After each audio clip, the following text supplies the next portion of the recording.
नेपालीमा एउटा भनाइ छ, यो भनाइ हामी अधिकांशले सुनेका छौँ।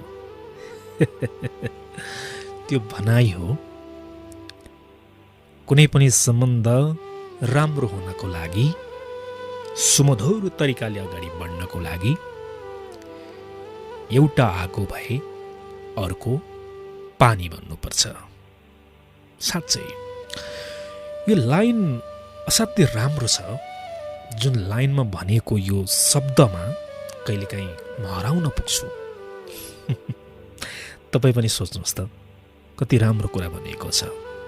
जस्तो कुनै एउटा ठाउँमा आगलागी भयो, त्यो आगलागीलाई, त्यो आगोलाई मत्थर पार्नको लागि, त्यो आगोलाई निभाउनको लागि के को आवश्यकता पर्छ? जल अर्थात् पानीको आवश्यकता पर्छ। आगो र पानीको सम्बन्ध जस्तो हुन्छ, एउटा सम्बन्धमा पनि एउटा आगो भए अर्को पानी बन्नुपर्छ। दुवैजना आगो भयो भने त्यो सम्बन्ध कहिले पनि राम्रो हुन सक्दैन। याद गर्नुहोला, आज म वैवाहिक जीवन पछाडिको सम्बन्धको बारेमा केही कुराहरू गर्नेछु। तपाईँ वैवाहिक जीवनमा हुनुहुन्छ, तपाईँको घरमा श्रीमती छिन्, श्रीमान हुनुहुन्छ।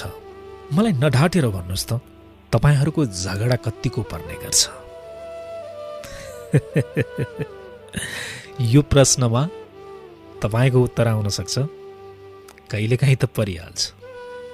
कतिले भन्नुहुन्छ, झगडा नगरेर के गर्नु त, मेरो कुरै बुझ्दिन, मेरो कुरै बुझ्नुहुन्न।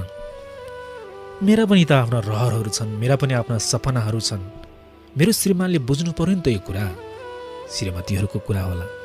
अब यतापट्टि श्रीमानको कुरा के हुन सक्छ? दिनभरि अफिस गएर आयो, सारा यताउता कामधाम, घरको सबै जिम्मेवारी छ। श्रीमती खालि कराइरहन्छे, कचकच गरिरहन्छे, दिक्क लाग्छ, कुरै बुझ्दिन। यो पनि हुन सक्छ। एउटा घरमा श्रीमान वा श्रीमती को ठुलो को सानो भन्ने हुन्छ जस्तो मलाई लाग्दैन। जस्तो होइन, मलाई लाग्दैन। एउटा साइकलको अगाडिको पाङ्रो बिग्रियो भने साइकलमा यात्रा गर्न सकिन्छ? एउटा सिक्काको एकपट्टिको पाटो फोहोर भयो भने त्यो सिक्का राम्रो देखिन्छ? तपाईँलाई मैले यी कुराहरू किन भनिराखेको छु, यी उदाहरणहरू किन दिइराखेको छु भन्ने लाग्न सक्छ।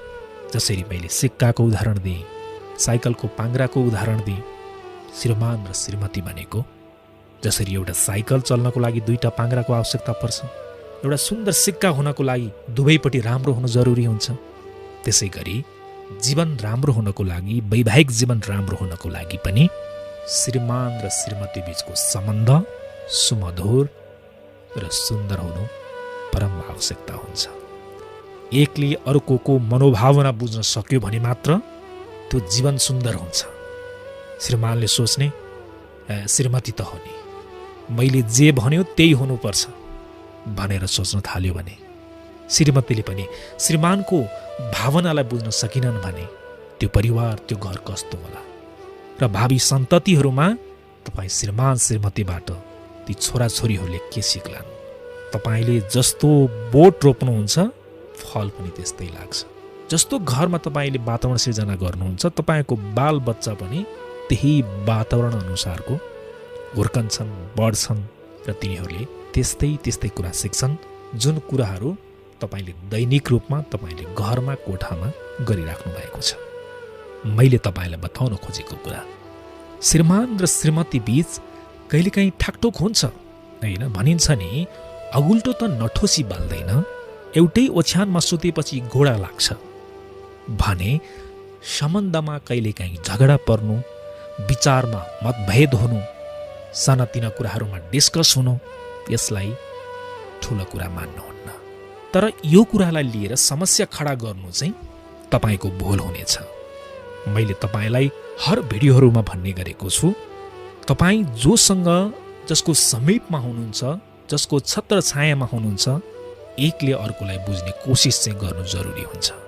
कहिलेकाहीँ तपाईँ श्रीमानहरू अफिसबाट घर फर्कँदै हुनुहुन्छ, श्रीमती बिरामी भएर बसेकी होलिन्, टाउको दुखेको होला अथवा केही होला, त्यति बेला तपाईँले, ल तिमीलाई गाह्रो रहेछ, तिमी सुत नि त, एकछिन रेस्ट गर, म आज खाना बनाउँछु, आज म यति लुगा धोइदिन्छु म यति सफा गरिदिन्छु भनेर तपाईँले आत्मीयता देखाउनु भयो भने त्यहाँ एउटा छुट्टै खालको वातावरण सिर्जना हुन्छ। तर हामी के गर्छौँ, श्रीमती बिरामी होस् अथवा केही समस्यामा होस्, हामीलाई प्रभाव छैन, हामी आफ्नो धुनमा लागिराख्छौँ। अथवा श्रीमान दिनभरि अफिसबाट थाकेर आएको होस्, श्रीमतीले एउटा शब्द मात्र बोलिदियो भने पनि श्रीमानलाई कति आनन्द लाग्छ। तपाईँ थाकेर आउनुभयो होला, तपाईँ एकछिन रेस्ट गर्नुहोस्, के खानुहुन्छ, के बनाइदिउँ, यति श्रीमतीले भनिदिने हो भने पनि श्रीमानको मनमा अर्कै खालको एउटा भाव उत्पन्न हुन्छ। श्रीमान श्रीमती भनेको एक रथको दुई पाङ्ग्रा जस्तो मैले यही पनि भनिसकेको छु। एउटालाई दुख्दा अर्कोलाई पीडा हुनुपर्छ, एउटाको आँखाबाट आँसु झर्दा अर्कोको मनमा पीडा हुनुपर्छ। सानातिना समस्याहरू आउँछन्, त्यसलाई सम्झौता गर्दै, कम्प्रोमाइज गर्दै, गल्ती गरेको बेलामा मैले गल्ती गरेँ, मलाई माफ गर, साना साना कुराहरूमा पनि खुसी दिने कोसिस गरिराख्नुपर्छ। आफ्नै खुसीको लागि मात्र दौडधुप गरिराख्यौँ भने जीवनमा हामीले धेरै खालको समस्याहरू बिहोर्नु पर्ने हुनसक्छ। संसारमा कति बेला एक आपसमा झगडा हुन्छ भने एकले अर्कोको भावनालाई बुझ्न नसकेको अवस्थामा एकले अर्कोको भावनालाई बुझ्ने कोसिस गरौँ। हरेक दुःख सुखमा साथ दिउँ, सानतिना कुराहरूलाई ठुलो समस्याको रूपमा अगाडि नबढाउँ। तपाईँको दाम्पत्य जीवन सुखमय बित्योस्। अझले यति भने नेपालीमा एउटा भनाइ छ, यो भनाइ हामी अधिकांशले सुनेका छौँ। त्यो भनाइ हो, कुनै पनि सम्बन्ध राम्रो हुनको लागि, सुमधुर तरिकाले अगाडि बढ्नको लागि एउटा आगो भए अर्को पानी बन्नुपर्छ। साँच्चै यो लाइन असाध्यै राम्रो छ। जुन लाइनमा भनेको यो शब्दमा कहिलेकाहीँ म हराउन पुग्छु। तपाईँ पनि सोच्नुहोस् त, कति राम्रो कुरा भनिएको छ। जस्तो कुनै एउटा ठाउँमा आगलागी भयो, त्यो आगोलाई मत्थर पार्नको लागि, त्यो आगोलाई निभाउनको लागि के को आवश्यकता पर्छ? जल अर्थात् पानीको आवश्यकता पर्छ। आगो र पानीको सम्बन्ध जस्तो हुन्छ, एउटा सम्बन्धमा पनि एउटा आगो भए अर्को पानी बन्नुपर्छ। दुवैजना आगो भयो भने त्यो सम्बन्ध कहिले पनि राम्रो हुन सक्दैन। याद गर्नुहोला, आज म वैवाहिक जीवन पछाडिको सम्बन्धको बारेमा केही कुराहरू गर्नेछु। तपाईँ वैवाहिक जीवनमा हुनुहुन्छ, तपाईँको घरमा श्रीमती छिन्, श्रीमान हुनुहुन्छ, मलाई नढाँटेर भन्नुहोस् त, तपाईँहरूको झगडा कत्तिको पर्ने गर्छ? यो प्रश्नमा तपाईँको उत्तर आउन सक्छ, कहिलेकाहीँ त परिहाल्छ। कतिले भन्नुहुन्छ, झगडा नगरेर के गर्नु त, मेरो कुरै बुझ्दिन, मेरो कुरै बुझ्नुहुन्न। मेरा पनि त आफ्ना रहरहरू छन्, मेरा पनि आफ्ना सपनाहरू छन्, मेरो श्रीमानले बुझ्नु पर्यो नि त यो कुरा। श्रीमतीहरूको कुरा होला। अब यतापट्टि श्रीमानको कुरा के हुन सक्छ? दिनभरि अफिस गएर आयो, सारा यताउता कामधाम, घरको सबै जिम्मेवारी छ, श्रीमती खालि कराइरहन्छे, कचकच गरिरहन्छे, दिक्क लाग्छ, कुरै बुझ्दिन। यो पनि हुन सक्छ। एउटा घरमा श्रीमान वा श्रीमती को ठुलो को सानो भन्ने हुन्छ जस्तो मलाई लाग्दैन। जस्तो होइन, मलाई लाग्दैन।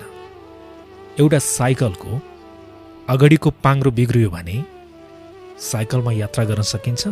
एउटा सिक्काको एकपट्टिको पाटो फोहोर भयो भने त्यो सिक्का राम्रो देखिन्छ?